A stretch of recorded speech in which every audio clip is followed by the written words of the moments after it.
Hello दोस्तों, कैसे हैं आप लोग। आज हम बात करने वाले हैं पवन सिंह की थर्ड होली सॉन्ग के बारे में, जो कि रिलीज डेट आ गया है। गाने का बोल है घसाई रंग सगरी और इस गाने को गाए हैं पावर स्टार पवन सिंह। इस गाने को लिखे हैं अर्जुन अकेला और संगीत दिए हैं छोटू रावत।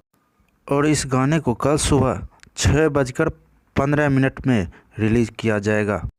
और आप सबको बता दें कि यह गाना वेब म्यूजिक चैनल पर रिलीज़ किया जाएगा। और इस गाने में फेट जो काम किए हैं अंजना सिंह। आप सभी को न्यूज़ कैसा लगा हमें कमेंट करें। अगर आप भोजपुरी जनता न्यूज़ को सब्सक्राइब नहीं किया तो सब्सक्राइब करें और बेल आइकन दबा दें ताकि कोई भी वीडियो का नोटिफिकेशन मिलता रहे। मिलते हैं अगले न्यूज़ के साथ। जय हिंद।